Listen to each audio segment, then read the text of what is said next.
Here. What's good, everybody? We back. You know what time it is. It's that time. How you be, my hairless minx of the blue sea? It's me. Let's get right into it. We got that good old hot chapter right off the press. Uh, 1007 chapters of just what is going on here, right?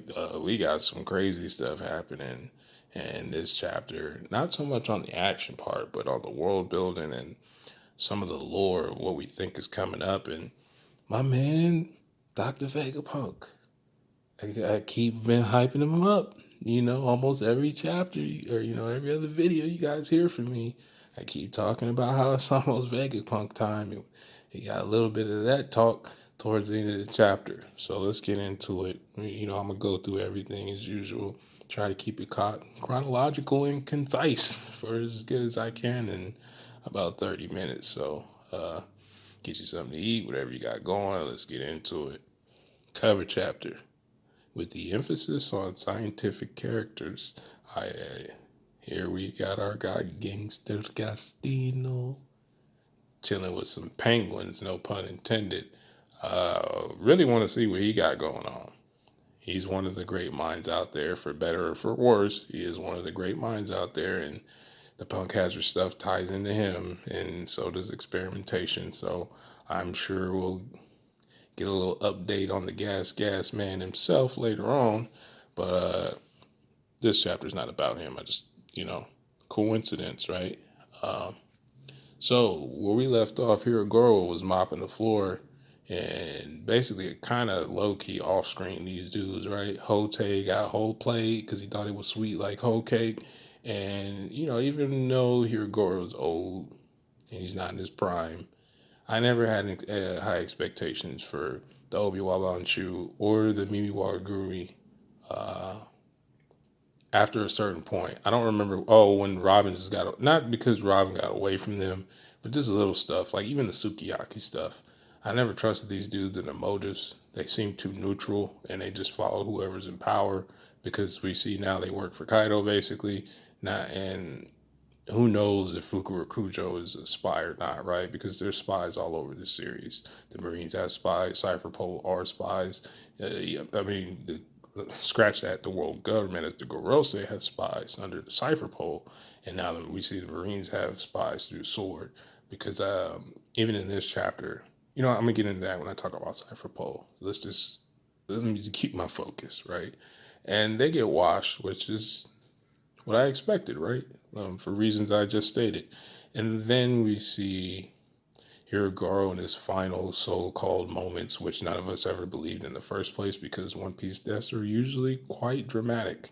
And this just had a cheesy, I don't know if it was supposed to be funny or not, like I had said about before with Hiragoro, like the thing with Big Mom, like, oh, if we die here, and then he dodged from Big Mom. So it's just like, well, Hiragoro doesn't really want to die. I don't know if that's just like his gag or whatever, but it didn't happen, and which is a good thing. And we see Chopper come through with that good old vaccine. Chopper Moderna out here, he's getting it done.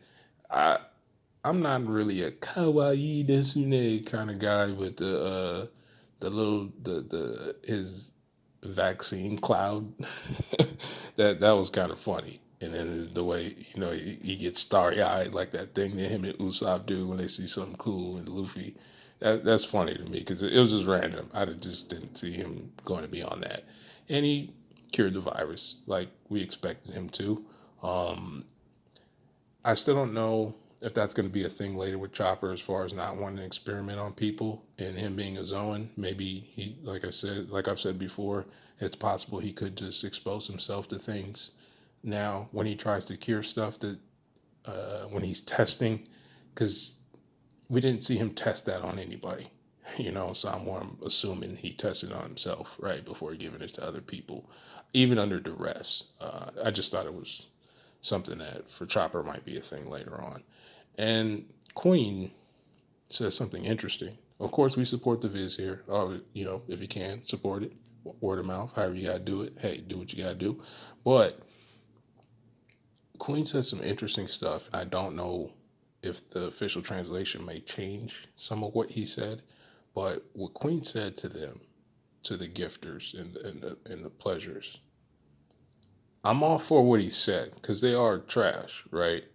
But at the same time, I don't want to take what he said out of context because in my mind, when I first read that panel, not what he said to them being useless because all they can do is laugh, basically, right? And you're here for me to try out my ice virus. What he said to the gifters about, or the waiters about, I don't know if he was saying they're too weak and they're never going to be given a smile, or is he really saying there are no more smiles because they've proceeded to the next step in trying to replicate Dr. Vegapunk's uh, fruit replication? Is that, am I, I might just be reading too far ahead into what he was saying. I just thought it was interesting. Like, well, you guys spent all these time making these smile users. Are you saying you don't need smile users anymore? And this would kind of parallel the government not necessarily needing the warlords anymore. Not that I'm comparing the two, but the only time you could, I think, a faction would throw away a source, like a resource of power or any kind of resource, is because they found a more efficient one, or else it wouldn't make any sense. So I don't know if that's Queen saying that we've perfected the next step in Smile and it might be something different now. Because like I've said before, we've only seen fruits be replicated that are tied to zoans. And I don't think that's an accident. It's implied that the Pacifista may have Kizaru's laser beams, but we see other laser beams in the series. So that might not necessarily be a direct tie to the Pika Pika. So because of that, right, it may be possible that all these fodder, they were meant to be just an experiment to begin with. Because just like his plans with Orochi, at some point his plans didn't involve Orochi. So him wanting the big Zoan army, I don't know. I just don't know. Like I said, I might be looking too deep to Queen's statement, but I just thought it was odd. Like I said, Queen could just be saying that those individuals are so trash that they don't even deserve to get a chance to see if a smile fruit will give them an ability. He could be saying that, but I think it's the latter, to where they might be on to some new discovery because it looks like they're probably leaving Wano. Like that's Kaido's goal. Like, oh, I'll turn this island into this, that, and the third. But I don't know. And then you see even with Queen's ideology about you grunts are replaceable and pirates are about treachery. And he basically doesn't trust anybody, which he shouldn't in One Piece because you can't trust anybody in One Piece if they're not your real crewmate. And even then, that's suspect. I'm not knocking him for that. But obviously, his treatment of his subordinates is going to cost them in the long run because all these fodder who are either getting Kibi Baba Dango by Tama or they've seen too much treachery in a time of war where it's like, well, we're actually fighting with other people and they're healing us while you're hurting us, but they're supposed to be fighting against us. So I understand their confusion. And we see that kind of leadership by fear doesn't really work. It doesn't work permanently. I mean, nothing technically works permanently, but you get my point. We see, like, if you look at Shanks's crew or something, they probably wouldn't have these kind of problems. That's why they're one of the most dangerous crews, because they're like the Straw Hats. They all trust each other. Nobody's under nobody. You know what I mean? Our goal is our goal. We have our own individual goals, but the team is always first. So you can't win without your teammates, period. And the Beast Pirates, among the top tier, Kaido has that attitude towards as well, where he doesn't treat them like, even though Jack got clapped by Scabbards, uh, he didn't throw Jack away like, oh, you need to die here because you're not strong enough. Something you would expect to see from a stereotypical character, like those stereotypical characteristics of someone like Kaido. Kaido actually doesn't have all of those, right? He's a brute force character, but he's very patient. Look how long he's been waiting as far as gathering resources through Wano and all everything he's been doing, right? Since whenever, probably at least God Valley's incident, right? So he spent the past basically 3 decades being patient. So that's not his issue, right? He's clearly not that dumb because we haven't seen him get tricked by anybody. One, because they're probably afraid of him, but two, he's just not that dumb. He acts dumb when he's drunk, but for the most part, he's been pretty on point in comparison to Big Mom, who you would think is more calculative, but because of her uh, unpredictable emotions, her plans probably have went weird here and there throughout her lifetime, where she's ruined things, like even with gaining access to Elbaf in a sense with the Giants. Had she treated her daughters properly, who knows, right? Things you get my point. I've brought this up before. The different Yonkos are similar to the Admirals, where they have the Admirals' different senses of their interpretations of justice are the same as how the Yonko interpret how their crew should be, um, how their crew was founded. And Big Mom with her family, actually giving birth to her pirate crew in a sense, and how Whitebeard does things was different. Even Blackbeard, right? How he does things is different. He's more of a like, I don't know, a chaotic character where he's like, I don't care what you did. You ready to throw some hands and we can go throw hands everywhere? Come with me. That's basically what he's on. Whoever's the most cutthroat, yeah, you can join me. I don't care if you're cutthroat. Because Blackbeard's not worried about himself, similar to Kaido. Kaido's never worried about himself. He's worried about his plans. Those are two different things. And I just found some of these interactions a little interesting that Queen seems to have adapted more of Kaido's ideologies, but with more ruthlessness involved because he is a scientist. He's cold and so on and so forth. I mean, you can't trust a dude who, I don't say trust, you can't expect a person who operates on their own body to feel sorry for another human being. That kind of person, like a Caesar clown, like a Judge Vinsmoke, like a Queen. They even, I was gonna say Law, but Law's helps more people than he's hurt from what we've seen so far. Current time, we're not talking about the Don Quixote, Doflamingo days. We're not talking about those days. We're just talking about him as a character lately. But I just think it's interesting that Queen really is like that, and to imply that Queen had tortured Kid.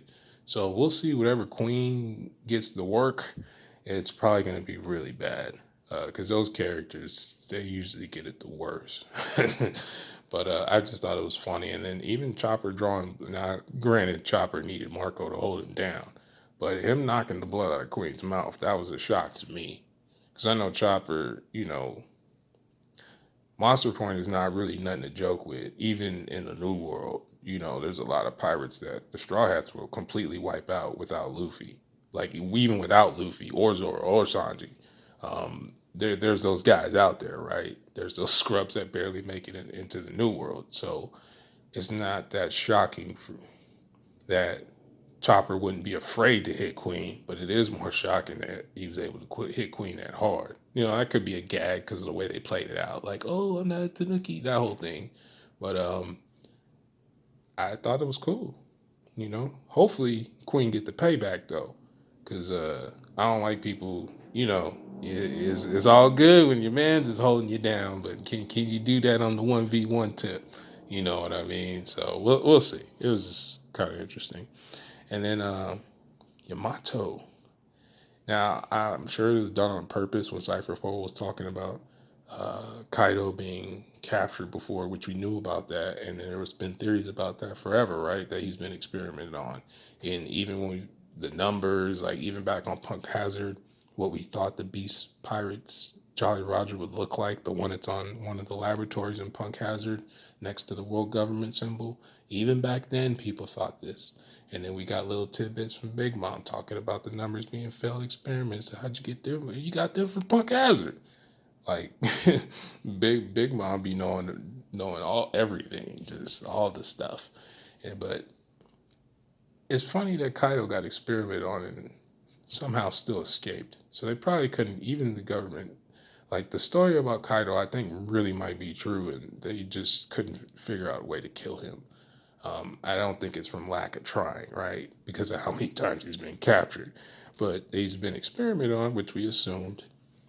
And even before we knew what Kaido is and just thought he had a devil fruit, right? Or is he a dragon with a fruit? You remember, right? This has been forever. And even then, Momo's fruit is still considered trash by Vegapunk standard, but it's still the only perfect copy we see. And like I was going to say earlier, we haven't seen any Smile Paramecia or Zoan. And I think that's because Zoans represent actual living creatures, right? We see there are some rules, like with Gecko Moria, even with Big Mom, the Soul fruit. There is certain things supposedly that Big Mom cannot do with beings that are already alive. And there's this boundary in One Piece, right, with frequency. I've brought this up several times, even last week, with souls and frequency. The way it was explained with Brooks powers, all of these type of things, right? Because of that, I think that's why Zoans can be replicated, because it has to do with the separation of life forces, and it's probably some sadistic method that actually how sad is produced in the first place. Because I doubt you can give random fruit abilities of creatures that you don't have access to, right? And even going further into it, if they experimented on Kaido, chances are, imagine the experiments that could have went down with Big Mom. With Big Mom having the soul fruit, I think if Dr. Vegapunk ever had access to Big Mom and Kaido at the same time, there's a lot of stuff that would have been solved already, because of what I think of how the soul fruit is compared to other devil fruits. I still think it's if devil fruits didn't, if they evolved from one another, right? Even if they existed as a single fruit that evolved from another, where they splice fruits, because the fruit abilities are so similar, it just seems to me that Big Mom's fruit might have been the first. I've said that before. I still believe that. And I think now that we're talking about Vegapunk and failed experiments, and even in the panel they show Momo in Yamato's clothes, and that's the other thing. I'm not sure Yamato referred to Momo as an eel, so I don't know if that's just a joke I don't get, like you have to speak Japanese for that joke to be funnier to you, or it's a sight gag. I'm not really sure, um, especially because if Yamato is a dragon, technically, right, we still don't get anything on that, just what Yamato explained about Kaido, right? Why would seeing Momo like that, I don't know, an eel? Like, I don't know. I don't know. Maybe it's because he's pink. I'm not really sure. But there's so much to discuss about Momo's fruit in the first place, because we never even know when Momo got it, right? We don't know how they got their hands on it. And even in how Yamato explained it, getting Odin's logbook, how she implied that it had been protected, which that brings in, is Toki still alive? Because you could send somebody, this is the way I think about it. You can send somebody into the future and then just go to the future later, right? Since the time fruit can only send things forward, which I think is a cool ability. The way that fruit is constructed, it's almost like that fruit has its own journey compared to other fruits. Like that fruit, out of any other devil fruit, you could tell it has a very specific purpose, right? But I just thought that it's interesting that we never seen the scabbards get their fruits. During Odin's flashback, you could pretty much tell that they don't have devil fruits, right? Because they buy clothes, right? When they first become more scholarly, Kinemon doesn't make clothes for them, so he doesn't have his fruit yet. And I always wondered when they get them, because clearly no one can be born with a devil fruit yet. Hopefully it stays that way. So from the time that they got their fruit, this makes it weird. Chondro is iffy. because a lot of times in the series you can tell that people's devil fruit is tied to them, like on a personality level. And even in Chondro's backstory, right? He was stealing hair from corpses, being a weirdo, and Odin had to clap him like, "Hey man, cut that out. That's weird," But his fruit, being able to be an amalgam of whatever he wants to be, however that's working, even if he's still alive. And I bring him up specifically because of the way that this chapter ends, right? We see a Kagabushin to Odin, which I I don't even know what's going on with that. Because when we saw Odin, he got boiled alive, shot in the head with Kaido pulled the 4-5, shot him in his forehead 5 times, and that was it. So for him to even look the same, even if he survived all that, makes no sense to me, right? Unless the previous user of Manchuri's fruit was available and we just didn't know about it, I just don't see how he looks the same. For him to not age unless he got sent forward to right before or after the scabbards, right? Because he could have been sent after and still just went somewhere. And then based on how the time fruit seems to work, you probably land in the same position in time relative to your location. So that's already kind of seems dangerous, right? Because what if when you use the time fruit, you're standing on top of a mountain, you go into the future, the mountain's not there no more, you fall in the water and drown. You know what I mean? I'm sure it's more to it than that, but that's kind of how I thought about it. Well, we know you can send people and physical objects, obviously. So there's really the only backdraw that we're aware of is there's no going backwards. And I do think sending people forward probably takes a lot more out of Toki than it would if Toki just travels alone. That just seems like common sense. It takes more of your devil fruit ability, probably from a volume aspect, so it takes more stamina. And it's that type of devil fruit seems like loss, whereas it's because one is really broken, and two, it probably kills you quicker than most fruits does. Uh, that just seems probably the kind of fruit that would have that drawback. And like I said, Chondro, you can make the argument he had his fruit before. Kinemono, we know he didn't. Momo, we know he didn't. So it's just like, it's so crazy that not only did they get their devil fruits and some unknown means, Momo has the most individually unique devil fruit in the series because it's the only perfect copy. And even as we see with the smiles, most of them can only change one part of their body, or their body is just stuck in one way, like hold them and all these other scrubs, like the chicken butt guy and all these terrible smile users, like they all look like they basically Odin's version of Cronenberg's from Rick and Morty. Like all y'all are just, these are terrible. Terrible. And because of that though, it's just all this stuff is crazy to me. But because of that, it puts an emphasis on Vegapunk's inability, even himself, to break the rules of Devil Fruit so far. And the only rule that we've seen broken is by Blackbeard. And I don't understand why there was no interest in capturing Blackbeard once he got the Yami Yami. They probably could have if they sent enough forces to do it. Maybe they just didn't think it was a good idea. I'm not really sure. But it's just the Cypher Pole being there, talking about failed experiment. Even the other Cypher Pole guy was like, "How is that even relevant?" Kaido's failed. I mean, the lineage factor being used on Kaido from Vegapunk, and then at the same time they're showing the panel of Momo. So I'm sure it's set up for us to look at that panel that way and understanding later on that's going to be a big deal, right? Because Momo's fruit is a big deal to begin with. And, I get it, right? He ate the fruit, it just happened to be there and blah, blah, blah. I get that part. I get that part with Momo. I don't know why I said I know how he got his fruit. I was just thinking about that right now. It's Kinemon that we don't know how he got his fruit. But even that fruit being there, it made no sense.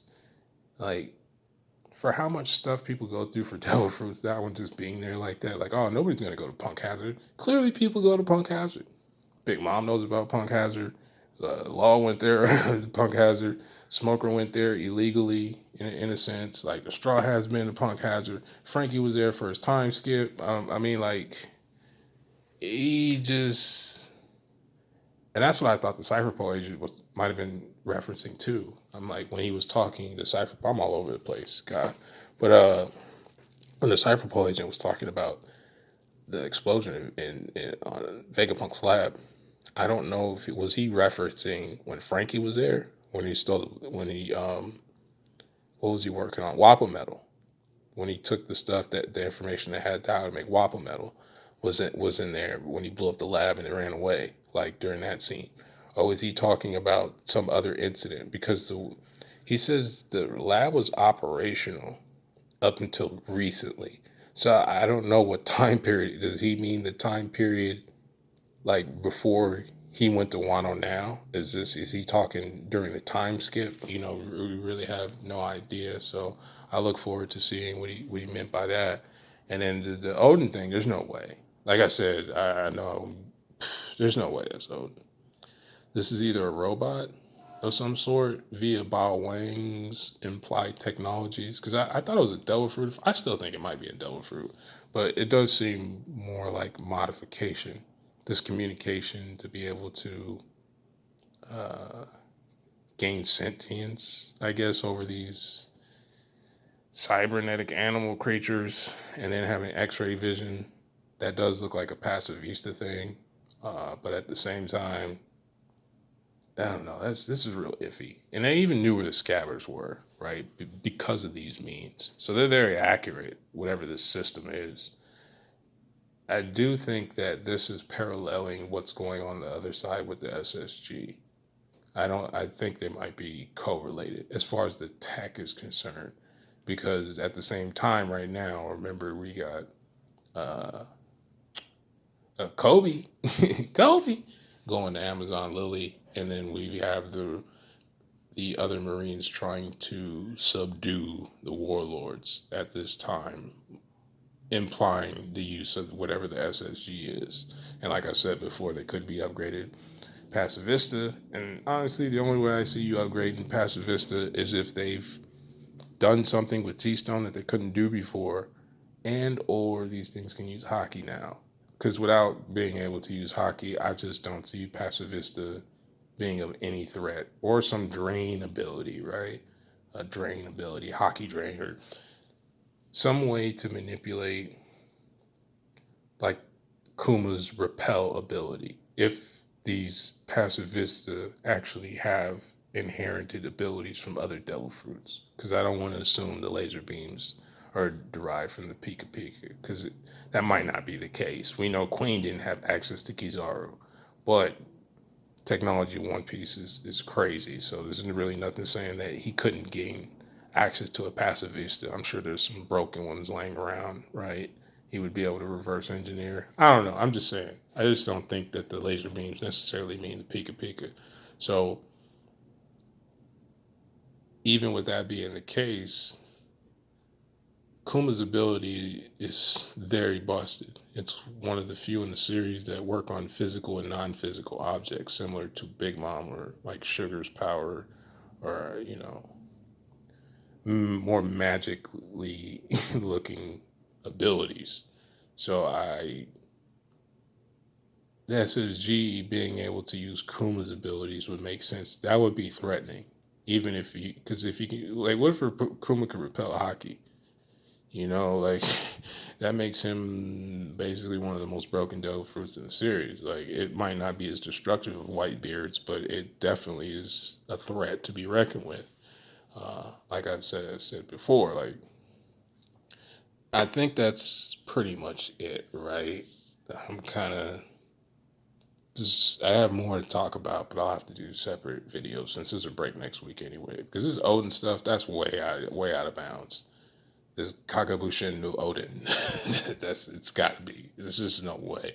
I don't even know how to explain. Not because I can't explain it. It just doesn't seem like it would make any sense for him to wait, right? Oh, I'd cross your path. I figure I'd cross your path at some time. Like what? Hold on, man.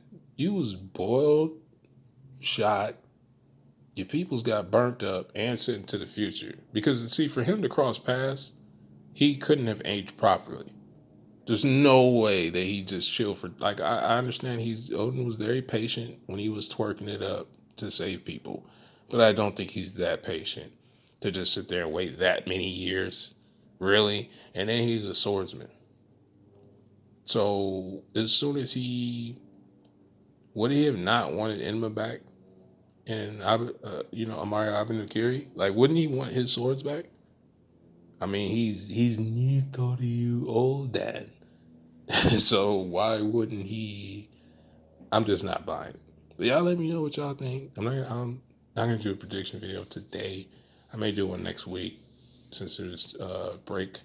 But I definitely want to talk more about Cypherpole and the implications of Dr. Vegapunk, because he is going to break the series. Um, I don't know how, but he definitely is going to make things strange. Even thinking back to the time skip, it only happened because of him. Had he not gave Kuma his wish for whatever reason, we just assume it has something to do with Dragon, right? Um, Vegapunk is definitely up to something, for good, for better, or for worse.